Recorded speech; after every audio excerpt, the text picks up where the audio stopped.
Yes we are live now. This is Shivani Singh from examination. हम discuss करेंगे। So friends, आज फिर जो है मैं आपके बीच में बहुत ही बेहतरीन सेशन लेके आई हूँ। सो आज का जो सेशन है स्पेशल सीटेट दिसंबर 2024 की हम कंटिन्यू प्रिपरेशन कर रहे हैं, जैसे कि आप सब जानते हैं।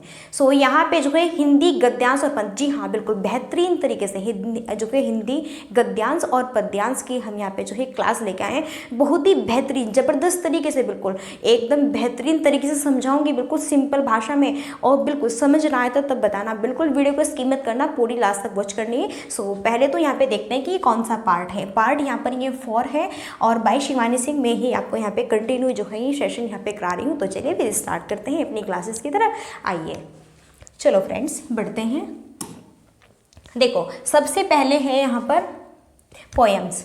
सबसे पहले यहाँ पे पोएम्स है, यानी कि काव्यांश को आपको पढ़ना है ध्यान से। और काव्यांश में जो है यहाँ पे 1 से 6 तक के सही आपको आंसर्स बिल्कुल सारे क्या करने हैं, चूज़ करने हैं। तो बेहतरीन तरीके से करेंगे हम क्लासेस को, एकदम बहुत ही ज़बरदस्त क्लासेस होगी, बिल्कुल बहुत उम्दा क्लासेस होगी, एकदम पूरी क्या कहते हैं ना उसे, एकदम धमाकेदार क्लासेस होगी। चलो फिर स्टार्ट करते हैं। आइए देखो, निम्नलिखित काव्यांश को पढ़कर पूछे गए प्रश्न संख्या 1 से 6 में सही सबसे उपयुक्त उत्तर वाले विकल्प को चूज करना है। यानी कि यहाँ पे जो है क्वेश्चंस आपके 1 से 6 तक क्वेश्चंस पुटअप किए जाएंगे और ये 1 से 6 तक के क्वेश्चंस आपको, ये जो यहाँ पर आपको काव्यांश दिया गया है ना, इसमें से ही आपको बताना है। तो चलो स्टार्ट करते हैं। देखो काव्यांश में क्या कहा गया है, आया समय उठो तुम नारी, युग निर्माण तुम्हें करना है। वाह क्या गजब का यहाँ पे क्या है हमारा काव्यांश है। देखो आया समय उठो तुम नारी, युग निर्माण तुम्हें करना है, आजादी की खुदी नींव में तुम्हें प्रगति पत्थर भरना है, अपने को कमजोर ना समझो, जननी हो संपूर्ण जगत की गौरव हो तुम। तो यहाँ पर ये एक बहुत ही बेहतरीन है यहाँ पे काव्यांश। तो पहले तो यहाँ पे जो है ये पॉइंट्स पकड़ो कि जो ये काव्यांश है किसके ऊपर यहाँ पे बात कर रहा है, क्या इसमें एक पॉइंट छिपा हुआ है। बस एक ही पॉइंट को पकड़ना है, एक ही पॉइंट पकड़ लो और बस सारे के सारे क्वेश्चंस ऐसे फटाफट ऐसे गर्दा गर्दा उड़ा दो सारे क्वेश्चंस का। तो एक पॉइंट पकड़ो, क्या है एक पॉइंट, ध्यान दो। आया समय उठो तुम नारी, नारी यानी कि बात किसकी हो रही है, स्त्री की। किसकी बात हो रही है, स्त्री की। यहाँ पर देखो किसकी बात हो रही है, स्त्री की। स्त्री को क्या कहा गया है, युग निर्माण तुम्हें, तुम्हारे बिना कुछ भी नहीं है। बिल्कुल आप सब जानते हैं। बताइए अगर स्त्री ही ना हो क्या इतना बड़ा संसार यहाँ पे हो जाएगा, क्या इतने बड़े संसार का निर्माण हो जाएगा अगर स्त्री ही न हो। आप कहेंगे बिल्कुल नहीं, स्त्री के बिना कुछ भी अवेलेबल नहीं है। तो भाई अगर आप यहाँ पे जो है युग निर्माण तुम्हें करना है, कह रहे हैं आया समय उठो तुम नारी जागो और युग निर्माण तुम्हें ही करना है, आज़ादी की खुदी नींव में तुम्हें प्रगति पत्थर भरना है, अपने को कमज़ोर ना समझो, अपने को कमज़ोर मत समझो, वीकनेस मत समझो कि तुम लड़की हो नहीं या तुम स्त्री हो, बिल्कुल नहीं। बिल्कुल एक स्ट्रॉन्ग की तरह यहाँ पर डट कर सामना करो जो भी मुसीबत है, कुछ भी। जननी हो संपूर्ण जगत की, तुम जननी हो संपूर्ण जगत की, गौरव हो तुम। चलो तो यहाँ पे जो है एक पॉइंट क्या निकल गया, स्त्री का। किसकी बात हो रही है, स्त्री की बात हो रही है। किसकी, स्त्री की यहाँ पर बात हो रही है। तो चलिए फिर क्वेश्चंस करते हैं बेहतरीन तरीके से। आइए देखो फर्स्ट यहाँ पे जो है क्वेश्चन है और ये जो फर्स्ट क्वेश्चन है ना बहुत ही बेहतरीन क्वेश्चन है। देखो यहाँ पे ध्यान से जो फर्स्ट क्वेश्चन देख पा रहे होंगे आप। कविता का मुख्य स्वर क्या है, स्वतंत्रता, युग निर्माण, गौरव गाथा या फिर स्त्री शक्ति। कविता का मुख्य स्वर क्या है। अभी मैंने बताया कि जो कविता है इसमें एक जो मेन पॉइंट्स है वो क्या है, कविता किसके ऊपर यहाँ पे जो है लिखी गई है, कविता में क्या कहना चाह रहे हैं कवि। तो बिल्कुल मैंने बताया नारी स्त्री की बात हुई कि नहीं, स्वतंत्रता की बात हुई नहीं, युग निर्माण की हुई तो, लेकिन मेन यहाँ पे जो मुद्दा है वो किसका है, गौरव गाथा, स्त्री शक्ति किसका है, मेन मुद्दा है स्त्री शक्ति का। कविता का मुख्य स्वर क्या है, देखो है तो कि तुम स्वतंत्र हो, है ना, युग निर्माण तुम्हें करना है, गौरव गाथा हो तुम, है तो ये सारी पॉइंट्स। लेकिन ये सब के सब पॉइंट्स किसके अकॉर्डिंग कहे गए हैं, कौन है मेन यहाँ पे, तो कौन है मेन, वो है स्त्री शक्ति। कौन है मेन यहाँ पर, स्त्री शक्ति में स्वतंत्रता, युग निर्माण, गौरव गाथा, ये तीनों के तीनों ऑप्शंस इंक्लूड हो गए।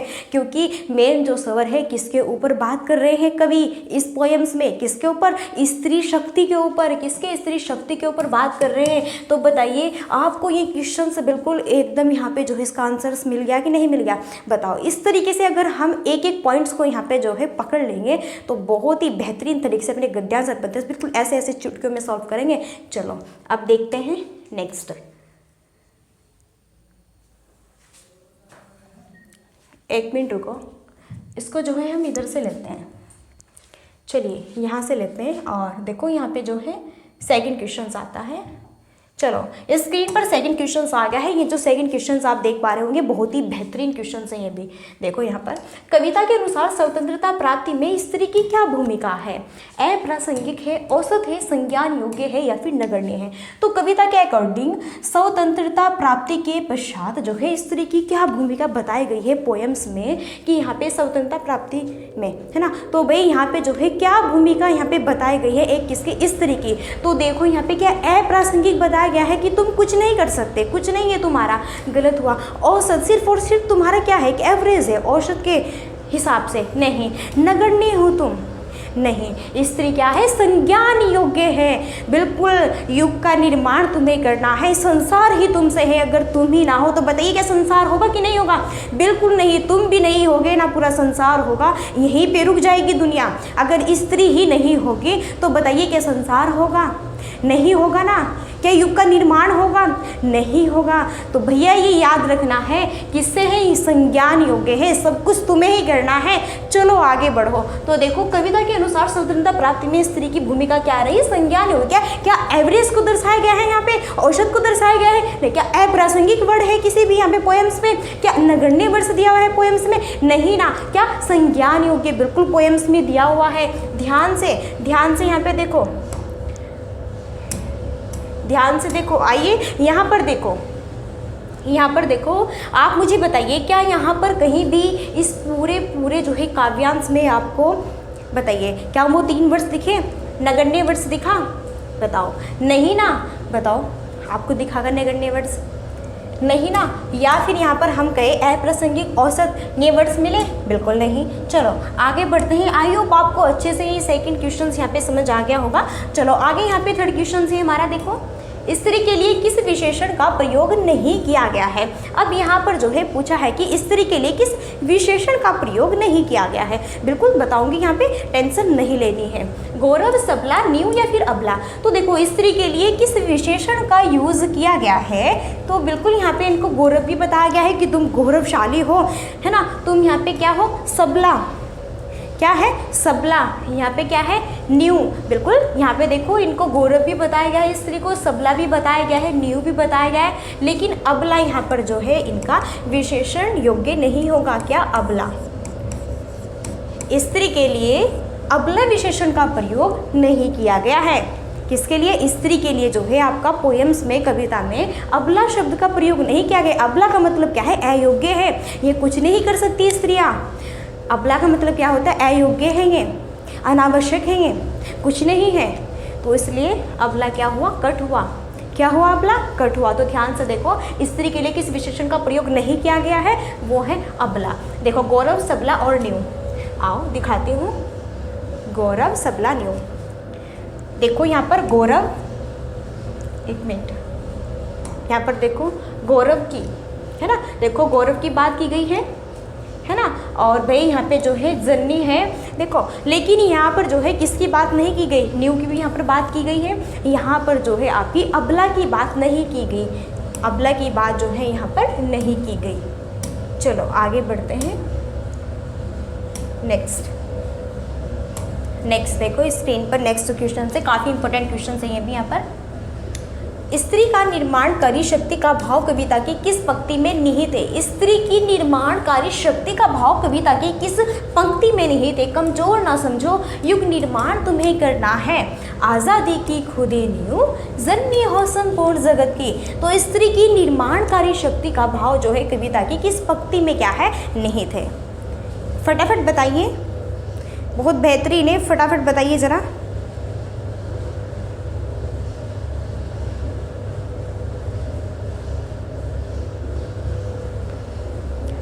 स्त्री की निर्माणकारी शक्ति का भाव कविता की किस पंक्ति में क्या है, निहित है। तो यहाँ पर देखो, अगर आप समझ पा रहे होंगे क्या, देखो यहाँ पे कि युग निर्माण तुम्हें करना है, स्त्री की निर्माणकारी शक्ति का भाव कविता की किस पंक्ति में निहित है। क्या बताया गया है कि निर्माण, युग निर्माण तुम्हें करना है, ये बताया गया है कि नहीं बताया गया। आप बताइए हमें, बताइए हमें, आपने पढ़ा कि नहीं पढ़ा, बताइए हमें। यहाँ पर देखो युग निर्माण तुम्हें करना है, देखो बिल्कुल लिखा हुआ है कि नहीं, लिखा हुआ है कि नहीं। सो बस यही आपको जो है बताना था।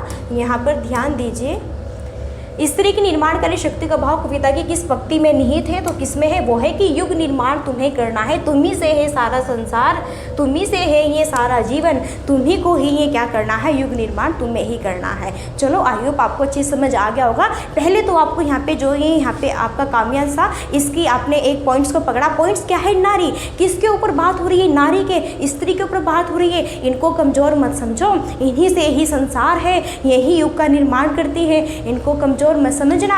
ये यहाँ पे इनकी जो है इनके लिए बातें की गई है, स्त्री की, नारी की। बिल्कुल इस तरह के जो आपके यहाँ पे ये काव्यांश होते हैं ना, अक्सर जो है एग्जाम्स में पूछ ले जाते हैं। इस तरह के जो आपके ये काव्यांश होते हैं या फिर गद्यांश होते हैं, तो उस तरह के अक्सर आपके पूछे जाते हैं। चलो अब नेक्स्ट बढ़ते हैं आगे 5 क्वेश्चंस पर। देखो 5 क्वेश्चन से कविता के अनुसार स्त्री को क्या माना है। जननी के रूप में ही रहना होगा, गौरव गान करते रहना होगा, पत्थर भरने का कार्य ही करना होगा, स्वयं की शक्ति को पहचानना होगा। कविता के अनुसार स्त्री को क्या कहा गया है, क्या सिर्फ और सिर्फ जननी के रूप में ही रहना होगा। ही क्या है, निपात बड़ा है, ही लग गया, बस तुम सिर्फ और सिर्फ जननी के ही रूप में रह सकती हो और तुमसे कुछ नहीं होगा ना, तुम्हारे कुछ क्या है बस का है। तो ये क्या है, यहाँ पर आपका निगेटिव होगा, नहीं होगा, ये नहीं होगा। गौरव गान करती रहना होगा, क्या सिर्फ और सिर्फ गौरव का गान करते रहना है, गौरव हो तुम, नहीं, बस तुम्हें तो क्या करना है, गौरव क्या करना है, गौरव गान करना है। नहीं नहीं भाई, इसमें सारे पॉइंट्स नहीं छिपे हुए हैं, इसमें सारे पॉइंट्स नहीं छिपे हुए हैं। अब जो है कौन सा पॉइंट्स है वो जिसमें सारे पॉइंट्स छिपे हुए हैं। पत्थर भरने का कार्य, क्या तुम सिर्फ और सिर्फ पत्थर भरने का कार्य करेंगी, बताओ, क्या तुम बस पत्थर भरते रह जाओगी, बताइए यहाँ पर, नहीं, बल्कि स्वयं की शक्ति को पहचानना होगा। बिल्कुल कविता के अनुसार कवि ने जो है पोएम्स में, यहाँ पे जो ये काव्यांश में क्या कहा है, स्त्री जो है, स्त्री को जो है यहाँ पर अपनी शक्ति को पहचानना होगा, कितनी पावरफुल है वो अपने आप में, कितनी शक्ति है वो, है ना, कितनी शक्ति है उसमें, कितनी पावरफुल है उसमें एक स्त्री में, चाहे वो कुछ भी कर सकती है। तो बताइए यहाँ पर, तो भाई किसके ऊपर बात हुई है, किसके, स्त्री को स्ट्रॉन्ग बनाने की बात हुई, किसको, स्त्री को जो है स्ट्रॉन्ग बनाने की बात हुई है। तो यहाँ पर आप तो 3 पॉइंट्स में कह रहे हैं, नहीं कुछ नहीं है, पत्थर ही भर लो, गौरव गान कर लो, या फिर यही जननी के ही रूप में, नहीं नहीं, जो तुम्हारी शक्ति है, पावर है, उसे पहचानो, तुम किसी से कम नहीं हो। ये बात यहाँ पर कहा गई है किसमें, आपके काव्यांश में, पोएम्स में। चलो आगे बढ़ते हैं। नेक्स्ट देखो स्क्रीन पर 6 क्वेश्चन आ चुका है, बेहतरीन। जननी हो संपूर्ण जगत की ब्लैंक पंक्ति में कौन सा अलंकार है।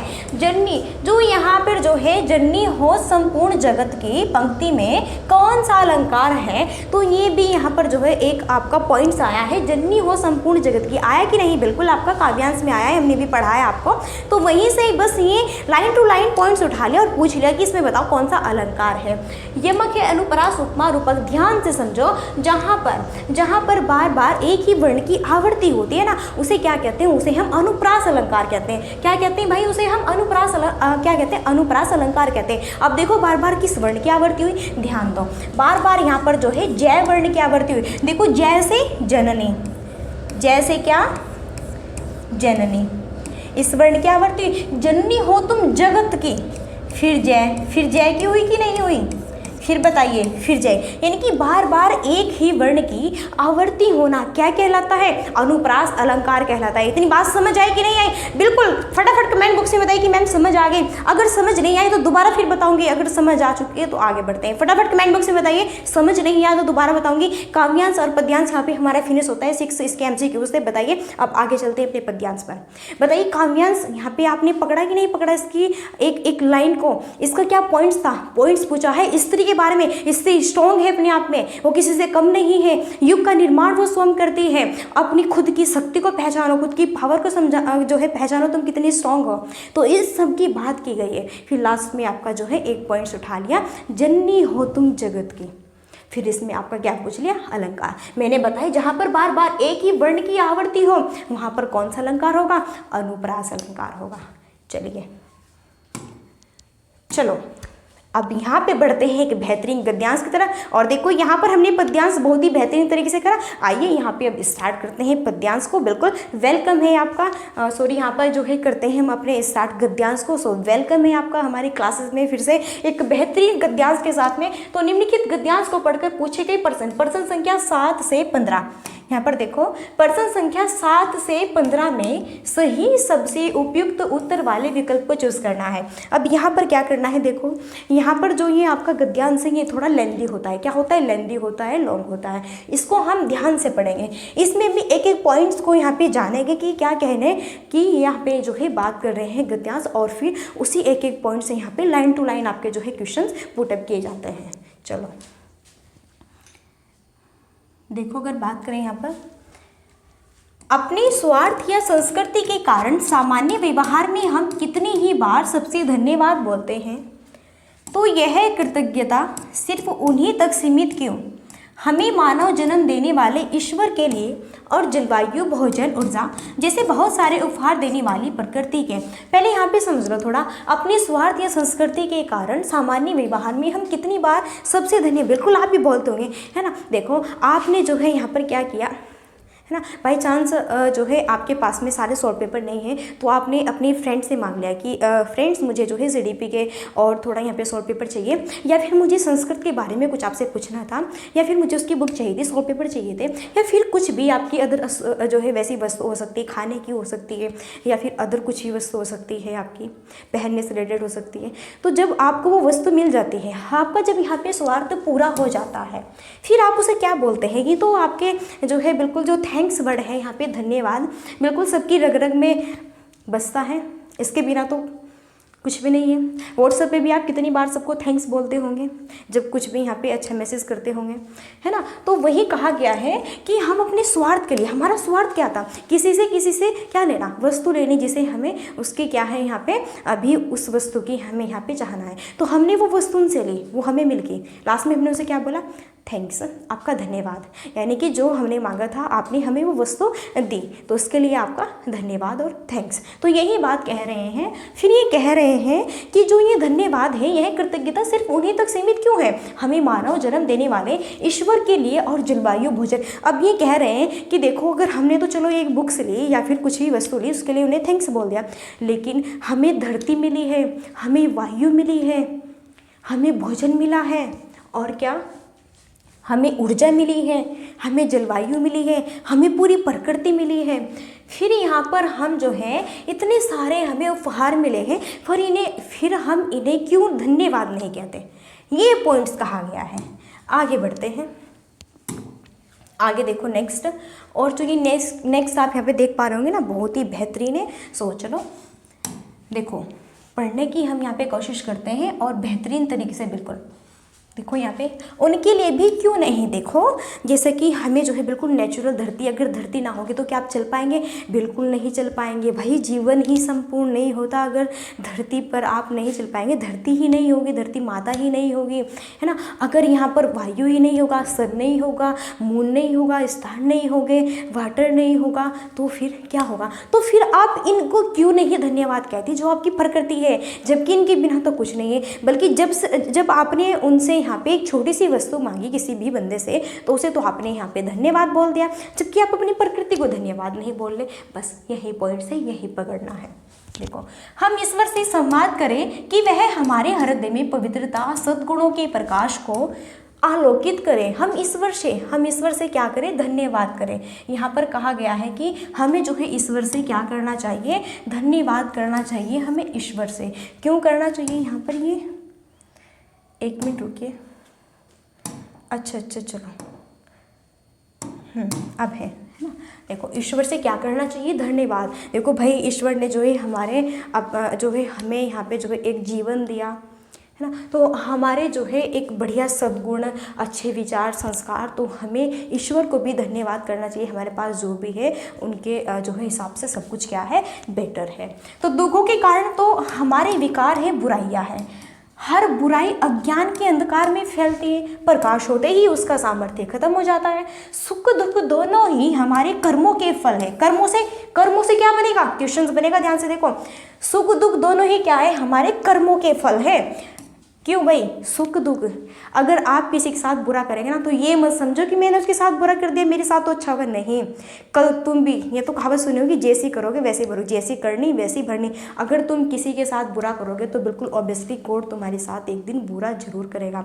अगर तुम किसी के साथ सही करोगे, अच्छा व्यवहार करोगे, अच्छाई है तुम्हारे अंदर, बिल्कुल तुम्हें गॉड देख रहा है, तुम्हें एक दिन अच्छाई जरूर मिलेगी और तुम्हें भी एक दिन वही सुख जरूर प्राप्त होगा। तो ये क्या है, ये तुम्हारे कर्म है। क्या है, ये तुम्हारे कर्म, बिल्कुल। ये बहुत ही अच्छा क्या है यहाँ पे गद्यांश है, और ये गद्यांश जो है आपके, हमारे, हम सब के लिए है। क्यों, कि भाई हम किस तरह के इंसान हैं, हम यहाँ पे ईश्वर को कितना धन्यवाद देते हैं, क्या करते हैं, कैसा मन है हमारा, ये सब उनके ही ऊपर ये क्या है, आपका गद्यांश है। हमें समझना चाहिए कि बिना दुख भोगे सुख नहीं पाए। देखो, अगर दुख ही नहीं होगा तो सुख की भावना कैसे रखोगे, बताओ। अगर सबके साथ यहाँ पे अच्छा ही अच्छा हो तो जीने का मज़ा नहीं है। दुख से सुख नहीं और सुख से दुख नहीं। चलो, मानवीय पुरुषार्थ करते रहे। मानवीय क्या पुरुषार्थ, यहाँ से भी क्वेश्चन बनेगा। मन की कोठरी को स्वच्छ रखें, यहाँ से भी क्वेश्चन बनेगा। जहाँ ज़रूरत हो प्रायश्चित भी अवश्य करें। देखो, अगर आपसे कहीं गलती हो जाती है, मानो कि आपने अपने दोस्त के साथ में या फिर कुछ भी यहाँ पे जो है उन्हें गलत बोल दिया या फिर उनका बुरा कर दिया, कुछ भी कर दिया, तो आपको अपना प्रायश्चित करना चाहिए। अगर आपकी गलती है तो बिल्कुल आपको क्षमा मांगनी चाहिए, आपको झुकना चाहिए। आप झुकने से, प्रायश्चित करने से कभी छोटे नहीं होंगे, बल्कि यहाँ पे जो है आप गॉड की नज़र, भले ही देखो ये कहते हैं कि होता नहीं कुछ नहीं, बिल्कुल होते हैं। गॉड बिल्कुल आपके कर्म हमेशा देखते हैं। ईश्वर जो होते हैं ना, आपके कर्म हमेशा देखते हैं कि इनके कर्म जो है कैसे हैं, किस तरह के हैं, तो बिल्कुल आपको वही जो है फिर लास्ट में मिलता है।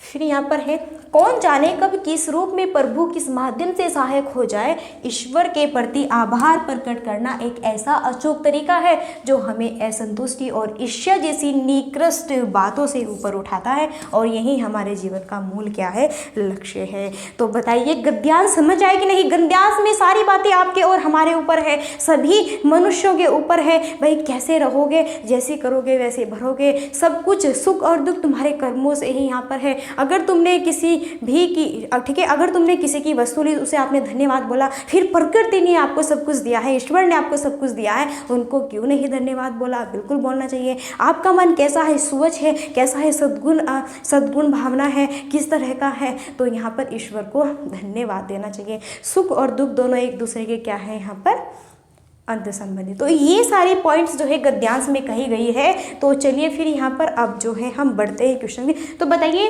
गद्यांश समझ आया कि नहीं आया। अगर नहीं आया कमेंट बॉक्स में बताइए, दोबारा फिर बता दूंगी। अगर यहाँ पे नहीं आया तो अब देखो, गद्यांश आपने समझ लिया कि किसके ऊपर है, हमारे और आपके ही ऊपर बात की गई है कि हमारा जो आचरण है वो किस तरह का है, कैसा हमारे दूसरों के साथ में हमें व्यवहार करना चाहिए। तो अब बढ़ते हैं अपने क्वेश्चन की तरफ। बिल्कुल, अब आप जो है यहाँ पे फटाफट क्वेश्चन के आंसर लगा लोगे। देखो क्वेश्चंस में यहाँ पे देखो 7, गद्यांश के अनुसार सबसे नहीं है धन्यवाद कहने का कारण स्वभाव, दया, स्वार्थ, कला। तो गद्यांश के अनुसार सबसे नहीं है धन्यवाद कहने का कारण। देखो, धन्यवाद कहने का कारण क्या नहीं है। अगर आप किसी को थैंक्स बोलते हैं तो ये नहीं कि आप उसके ऊपर दया कर रहे हैं। क्या दया कर रहे हैं, स्वाभाविक है। आप यहाँ पे धन्यवाद बोल रहे हैं, अच्छा लगा। एक क्या कहते हैं कि देखो, अगर आपने किसी की वस्तु ली किसी दूसरे बंदे से, आप उसको थैंक्स बोलते हो, उसे थोड़ा अच्छा लगता है, स्वाभाविक होता है आपकी साइड कि हाँ चलो भाई, इन्होंने भी थोड़ा जो है हमें यहाँ पे क्या किया, भाव किया। तो ये नहीं होगा स्वार्थ। भाई हमारा स्वार्थ है, वस्तु ले रहे हैं तो धन्यवाद तो बोलेंगे, नहीं बोलेंगे, बिल्कुल बोलेंगे। कला नहीं होगा। क्या दया। अब देखो यहाँ पर कहा गया है कि गद्यांश के अनुसार अगर बात करें धन्यवाद कहने का क्या कारण, दया। अगर आप यहाँ पे किसी को भी धन्यवाद कहते हैं तो उसका मतलब ये नहीं कि आप उस पर दया कर रहे हैं। क्या कर रहे हैं आप, उस पर दया कर रहे हैं, दया नहीं कर रहे हैं, बल्कि एक संतुष्टि है, उसके मन को भी भावुक कर दे रहे हैं। और अपने आप को भी संतुष्टि फील कर रहे हैं। तो ये मत समझना कि हम दया कर रहे हैं उस पर धन्यवाद बोलकर, गलत होगा। चलो आगे बढ़ते हैं, नेक्स्ट देखिए। चलो आगे नेक्स्ट। मैं थोड़ा कंफ्यूज हो जाती हूँ कि इधर जाके पढ़ाना है या फिर इधर पढ़ाना है। चलो ठीक है, कि किधर भी किसी भी साइड पढ़ा लो, ठीक है। चलो देखते हैं यहाँ पे क्वेश्चन। हर बुराई अज्ञान के अंधकार में फैलती है से तात्पर्य। देखो हर जो बुराई है अज्ञान के अंधकार में, बुराई कहाँ पे फैलती है? जहाँ पर ज्ञान नहीं होता। जहाँ पर ज्ञान है वहाँ कभी बुराई नहीं फैलती। मान लीजिए आप किसी की भी बुराई कर रहे हैं, अपने समाज में किसी की भी बुराई कर रहे हैं, अक्सर ये तो होता ही है, खासकर लेडीज़ में होता है, लेडीज़ में भी एंड पुरुषों में भी, सब में होता है दूसरे की बुराई करना। खुद की नहीं पहचाना, दूसरे की बुराई ऐसे फटाफट करते रहते हैं, बक बक बक बक। लेकिन अपने आप को, खुद को तो पहचानो। क्या तुम अपने आप में ईश्वर हो? क्या तुम अपने आप में संपूर्ण ज्ञानवादी हो? नहीं। जब तुम सही नहीं हो तो दूसरे को क्यों गलत कह रहे हैं? तो यही बात है, जहाँ पर ज्ञान ही नहीं है वहाँ पर अक्सर बुराई होती है। क्या होती है? बुराई होती है। तो हर बुराई ज्ञान के अंधकार में फैलती है से क्या तात्पर्य है? देखो अज्ञानी व्यक्ति बुराइयाँ फैलाता है नहीं, अंधेरा होता है ही बुराइयाँ हो जाती है। क्या देखो अंधेरा हो गया यहाँ पे, क्या बुराई स्टार्ट हो गई? भाई इससे कोई मतलब थोड़ा ही ना कि अंधेरा हो गया तो बुराई स्टार्ट हो गई। नहीं, अंधेरा सब बुराइयों की जड़ है। जो अंधेरा होता है, अगर अंधेरा नहीं होगा तो सो कैसे पाओगे? हर टाइम ऐसे काम में लगे रहोगे कि घर के काम कर लो, नहीं सोओगे तो माइंड थकेगा। क्या 2-4 दिन जीवित रहोगे, 5वें दिन डेथ हो जाएगी। तो भाई अंधेरा, जो अंधेरा होता है ये रात को डेली वाइज, क्या वो सबके लिए बुराई का जड़ है? बिल्कुल नहीं। अज्ञानी व्यक्ति बुराई फैलाता है? नहीं, बल्कि क्या होगा, अज्ञानता के कारण बुराइयाँ फैलती है। किसके? अज्ञानता के कारण क्या फैलती है? बुराई फैलती है। जहाँ पर ज्ञान ही नहीं होगा उनके बीच में तो क्या होगी? बुराई होगी। और जहाँ पर ज्ञान होगा वहाँ पर क्या? बुराई नहीं होगी, सिर्फ और सिर्फ अच्छाई होगी। चलो आगे बढ़ते हैं, नेक्स्ट और 9 बेहतरीन क्वेश्चन, जबरदस्त। फटाफट देखिए, सुख दुख का क्या कारण है? क्रम, प्रारब्ध, भाग्य, दुर्भाग्य। मैंने बताया था ना कि यहाँ से भी सुख दुख का क्या कारण है, बनेगा बिल्कुल क्वेश्चंस। भाई क्या है? कर्म। सुख दुख का क्या रीजन है? कर्म। क्या है? कर्म। जैसी करोगे वैसी भरोगे। किसी के साथ अच्छा करोगे, अच्छा मिलेगा। किसी का बुरा करेंगे, ऑब्वियसली बुरा ही मिलेगा, वो चाहे कोई भी हो, किसी भी फील्ड का हो। ठीक है, समझे इतनी बात? तो दुख सुख क्या है? कर्म में आपके सब दिखते हैं यहाँ पे, जो भी आप करते रहते हैं। ये बात कही गई है किसमें? गद्यांश में। चलो नेक्स्ट, गद्यांश के अकॉर्डिंग अगर यहाँ पर हम बात करें, प्रायश्चित के साथ साथ मानव को क्या करना चाहिए? दुख भोगना, सुख भोगना, सफाई करना, पुरुषार्थ। तो देखो प्रायश्चित के साथ साथ में मानव को क्या करना चाहिए? मान लीजिए कि हमसे कोई गलती हुई और हमें जो है क्या करना है? उनसे क्षमा मांगनी है, प्रायश्चित करना है अपना। किसी भी फील्ड में हमसे गलती हुई तो हम जब अपनी गलती मानते हैं, माफ़ी मांगते हैं कि हाँ ये मुझसे हुआ, मेरी गलती है, जब हम ये खुद को मान लेते हैं और प्रायश्चित करते हैं उसका, फिर वो गलती नहीं रह जाती। फिर वो यहाँ पे जो है एक अच्छी जो है उसमें बन जाती है कि चलो भाई इन्होंने अपनी गलती तो मानी, ये सबसे अच्छी बात है इन्होंने। लेकिन जो गलती करके भी गलती ना माने, वो उसका कुछ नहीं हो सकता, वो बिल्कुल अज्ञानी व्यक्ति है। तो गद्यांश के अकॉर्डिंग बात करें, प्रायश्चित के साथ साथ में मानव को और क्या करना चाहिए? क्या? पुरुषार्थ। क्या? पुरुषार्थ। देखो अगर आपने उल्टे कर्म किए हैं तो बिल्कुल, कुछ भी गलत किया है तो बिल्कुल मानो क्षमा कि हाँ ये मेरी गलती है, और आप जो है वहाँ पर अपनी गलती को भी मानो, फील करो उसको, प्रायश्चित करो अपना, सही होगा। चलो तो क्या होगा यहाँ पे? पुरुषार्थ होगा। देखो मैंने आपको बताया था वहाँ गद्यांश में भी कि यहाँ से क्वेश्चन बनेगा। आगे बढ़ते हैं नेक्स्ट, मन की कोठरी को स्वच्छ रखे, इससे क्या तात्पर्य? भाई जो मन है, मन की कोठरी को स्वच्छ रखे, मन के अनुसार कार्य करना, मन से विकारों का कारण है, मन को नियंत्रण में रखना, मन से बुरे भाव का निष्कासन। मन की कोठरी को स्वच्छ, जो आपका मन है। ऐसा तो भाई देखो यहाँ पे सभी होंगे कि भाई सभी के मन में कुछ न कुछ खिचड़ी पकती रहती है। सभी के मन में कितनी जो है बुराइयाँ दूसरे के प्रति, है ना, अपनी फ्रेंड्स लोगों के प्रति आपस में भी बिल्कुल होती है। सब में, अपने घर फैमिली में भी, हाँ तो यहाँ तक हम कह सकते हैं घर फैमिली में भी एक दूसरे के प्रति बुराइयाँ होती है। सिर्फ और सिर्फ छोड़ के अपने बहन भाई को, अपनी मम्मी पापा को, और जो अदर होते हैं ना सब बुराई करते हैं। बताओ करते हैं कि नहीं? बिल्कुल आज का टाइम यही है। तुम्हारा पड़ोस का नहीं, पड़ोस का तो दूर रहे, तुम्हारी जो बगल की तुम्हारी फ्रेंड है या फ्रेंड्स है तुम्हारा, बिल्कुल सबसे ज़्यादा बुराई तो तुम्हारी वही करता है तुम्हारे पीछे। भले ही वो आज तुम्हारे साथ में तुम्हारा फ्रेंड्स है, लेकिन पीछे तुम्हारी अक्सर बुराई करता है। ध्यान से 100% श्योर है। तो इसलिए कभी भी किसी को अपना इतना ओपन यहाँ पे माइंडेड मत बनाओ कि हर एक पॉइंट्स बताओ, नहीं, क्योंकि भाई कोई नहीं, सिर्फ और सिर्फ है तो हमारे पेरेंट्स हैं और ईश्वर है, बस यही है। हमारे पेरेंट्स, हमारे ईश्वर, हमारे भाई बहन ये हैं। लेकिन सब जो है यहाँ पर क्या, अपनी मन की कोठारी को हमें सोच रखना है। तो क्या करना है, मन से जितने भी बुरे भाव हो सबको निष्कासित कर दो, निकाल दो। मन में जो भी बुरा चल रहा है किसी के प्रति है या फिर अपने ही प्रति है या फिर कुछ भी आपके मन में जो है चल रही है यहाँ पे त्रुटि, तो उसे निकाल दो और एक बिल्कुल स्वच्छ मन के अनुसार बढ़िया अपना जीवन व्यतीत करो। यही बात जो है कही गई है किसमें, गद्यांश में। चलो, जीवन का मुख्य लक्ष्य क्या है यहाँ पर बताना है। जीवन का मुख्य लक्ष्य क्या है, ईर्ष्या से ऊपर उठना, ईश्वर के प्रति अनासक्ति, ईश्वर की शक्ति करना, ईश्वर के प्रति आभार प्रकट करना।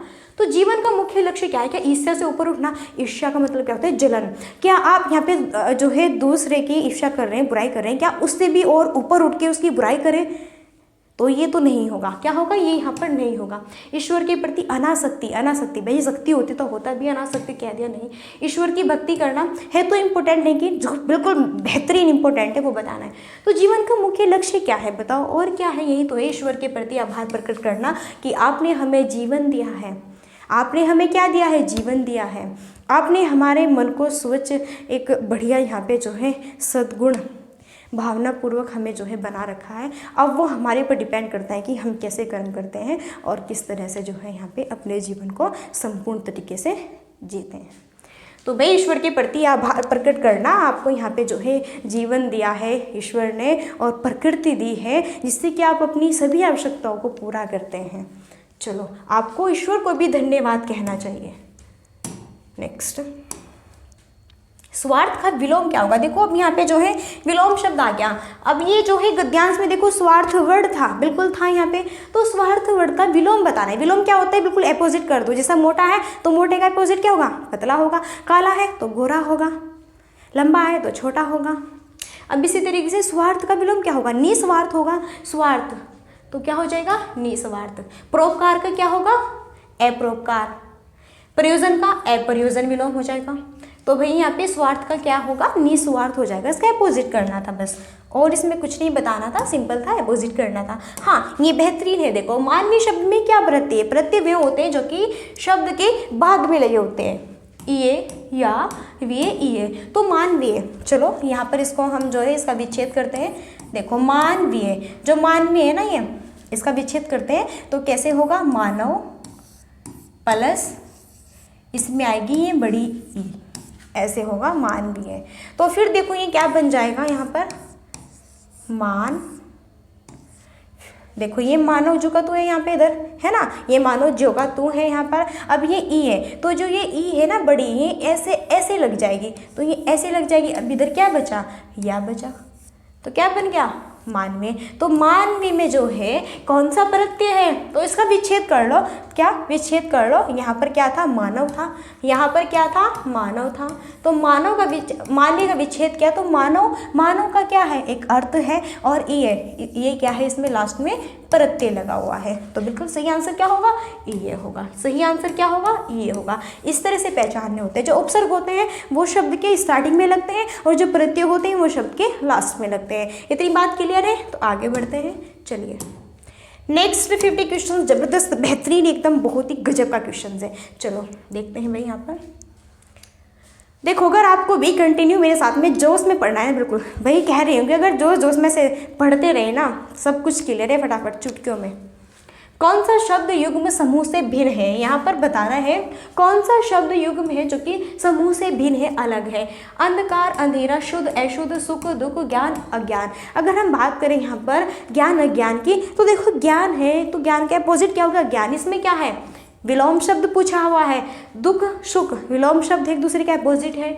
शुद्ध अशुद्ध एक दूसरे का अपोजिट है। देखो शुद्ध है तो अशुद्ध विलोम शब्द कर दो उसका, सुख है तो दुख है विलोम शब्द, यानी कि ये तीनों तो यहाँ पर क्या है, विलोम शब्द हैं।